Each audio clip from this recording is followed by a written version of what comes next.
I thought I'd ask you some WCW questions now. For those who don't know, although I'm sure most of you do know the Dutchman's career, he went to Mid-Atlantic in '86, had a tag team with Bobby Jaggers, left a year, later. And then in early 1990, you returned to the newly formed WCW. You said something about Jim Herd at the beginning of the episode, but before we get to that, because we may end up just sort of like repeating that story, but who first gave you the call, or who recommended you to go back to WCW? What was the initial overture? I called myself. I forgot who I talked to. Dillon, I think James Dillon, Jim Dillon. And I think Ole was the booker. So they give me a date, then they canceled the date. So, and then we went around about, I don't know, a couple of weeks over that. And I was getting the runaround. And finally, I had actually finished up somewhere else. I think Memphis, maybe. I'd finished up.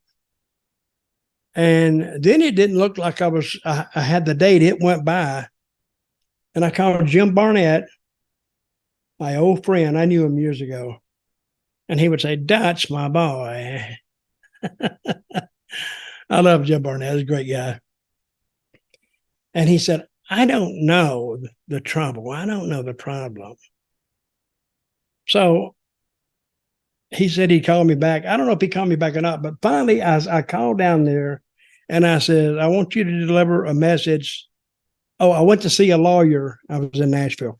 I went to see a lawyer, and he sent a letter to Jim Herd saying that if you don't honor a verbal contract, I forgot, I wish I'd have saved the letter, that we're going to seek legal attention, something like that.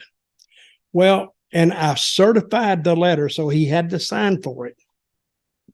So I guess his secretary signed for it. He got the letter. He saw it. It was from a lawyer. The lawyer wanted $200 to write a letter. I said, "I'll give you $50. I'm not giving you $200. He said, "Okay, give me $50. What is a letter? You know? So but I did get their attention when I did that. And then he called me up and he said, "We're going to start you at this." I think Jim Barnett had hired me before, and then it got somehow sidetracked. But when I sent the letter saying I'm going to sue you for, I forgot what it was, the lawyer gave me some legal term. Now it got his attention. And then he called me up and he says, "All right, you're going to start here." I said, "Okay. We could have done this about a month ago and saved us all this trouble." So I think I stayed 18 months or almost 2 years there. And then I forgot what happened then, but they changed. I was doing commentary with Tony Schiavone and going on the road. And what a deal for them. I forgot what I got a guarantee for those days. It was good. It was good for me. But I was doing also the commentary. So they was really getting 2 for 1. And a lot of days I would go out, a lot of weeks, I would leave on a Tuesday, I think, from Atlanta. I'd leave and I'd go all around the loop. I'd work Tuesday night, Wednesday night, Thursday, Friday night, Saturday night, Sunday night. And then I would go to a local airport, wherever I was, on a Monday morning, fly back to Atlanta, rent a car, and then go do the commentary and repeat that cycle. I counted one time, I went home during that period one time in 64 days. I told them, I said, "Guys, I got to go home." I mean, it's pretty inhuman almost. I mean, no, it is. The guys were going nuts. Everybody was doing this, and everybody was going nuts on the road. You're going stir crazy. That's when I hit the loop, that the the first 30 days of that, I was with Sid Vicious and the Iron Sheik. Mm-hmm. Oh my God, too much. Every day with them.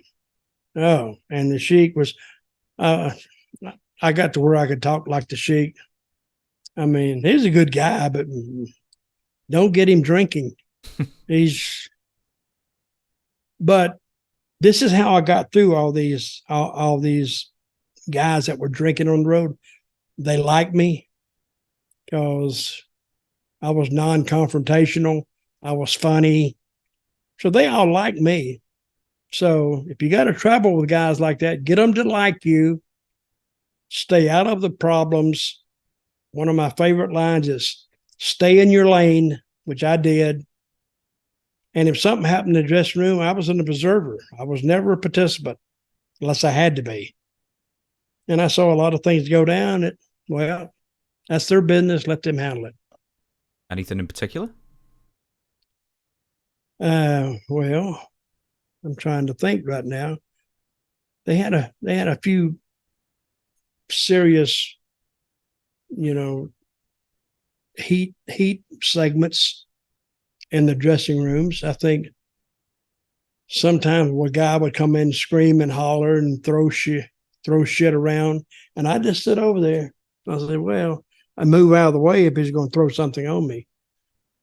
A lot of times the guy that they're mad about is not in the same dressing room, so no need to get involved. But there's a few things, but I can't remember any right now other than that fight I had with Roberto Soto. I remember that, but I've told that one. WCW contract, were we talking six figures or were we talking higher five figures for you? Six figures, what do you mean? Well, was it 100,000 or more per year? It was a little more than that. But that was good money. That was good. Listen, I was coming off a not a run, but everything else was dead. Memphis was dead. Well, that's what I want to ask you. I mean, how much Florida was Jerry paying was you? Not much. One good thing about Memphis, they paid weekly, very damn weekly. But Florida was dead. Texas was dead. There was literally nowhere to go. You either went to WWF or you went to WCW. ECW, it was just Didn't exist. It existed, but he used his own crew. No, Eastern Championship Wrestling was in 1992. So you'd left WCW before ECW was ever even a thing, and in '92 it was just bar wrestling pretty much at that point. Well, it was independence, is what it was. Mm-hmm. It was independence, and the independents, they had that independent attitude. They were just starting out, and they wasn't paying any money, so I needed a regular place to work. So WCW, the only reason I went there is because they give me a regular check. With that being said, USWA versus WCW, what were the houses in 1990 for each promotion? Well, WCW they weren't beating the doors down, but they were paying off TV. They had a different pay scale, a different pay mode. Memphis, the remake of USWA just paid off the house. It was horrible. You could not make a living there. You could not make a living. By the time you take your road expenses and the wear and tear on your body and the car, it's not worth it. And I don't think they were running 5 days a week. I think they were running like 4. It was a mess. Let me say that.